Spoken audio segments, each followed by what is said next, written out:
Welcome back viewers. நாம TNPSC competitive எக்ஸாம்ஸ்ல biology சம்பந்தமா ப்ரீவியஸ் இயர்ஸ்ல கேட்டிருக்கக்கூடிய ஒன் வேர்ட்ஸும் அதுக்குரிய சரியான ஆன்சர்ஸும் பார்த்துட்டு இருக்கோம்.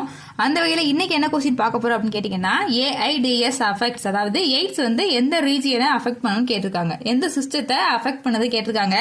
Option A blood circulatory system, option B nervous system, option C immune system and option D respiratory system. முதல்ல ஏஐடிஎஸ்னா என்னன்னா அக்யூட் இம்யூனோ டிஃபிஷியன்சி சிண்ட்ரோம், அதாவது இம்யூனோ டிஃபிஷியன்சி சிண்ட்ரோம் இருக்கு இல்லையா. ஸோ ஆப்ஷன் சி இம்யூன் சிஸ்டத்தை தான் இது அஃபெக்ட் பண்ணுது. ஃபர்ஸ்ட் ஆஃப் ஆல் நம்ம தெரிஞ்சுக்க வேண்டிய ஒன்று, எய்ட்ஸாக இருக்கட்டும் ஹெச்ஐவா இருக்கட்டும், அது வந்து ஒரு தனிப்பட்ட ஒரு வைரஸால ஏற்படக்கூடிய நோயோ ஒரு டிசீஸோ கிடையாது. அது என்ன ஆகும்னா நம்மளோட இம்யூன் சிஸ்டத்தை அட்டாக் பண்ணும்.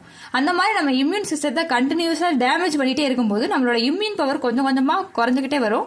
ஸோ கம்பைனா நிறைய டிசீஸ் வந்து நமக்கு ஏற்படுறதுக்கான வாய்ப்புகள் இருக்கு. ஸோ எய்ட்ஸ் வந்து அஃபெக்ட் பண்ணுச்சு அப்படின்னா நமக்கு வந்து அது எய்ட்ஸுங்கிற தனிப்பட்ட நோய் கிடையாது. ஒவ்வொரு நோயா நம்மளோட எல்லா ஆர்கனையும் வந்து அஃபெக்ட் பண்ண ஆரம்பிக்கும். ஸோ மெயினா அஃபெக்ட் பண்ற சிஸ்டம் என்னன்னு கேட்டீங்கன்னா இம்யூன் சிஸ்டத்தை.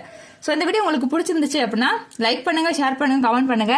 நம்ம சேனலுக்குள்ள புதுசா வந்தீங்க அப்படின்னா கண்டிப்பா சப்ஸ்கிரைப் பண்ணிக்கங்க. தேங்க்ஸ் ஃபார் வாட்சிங்.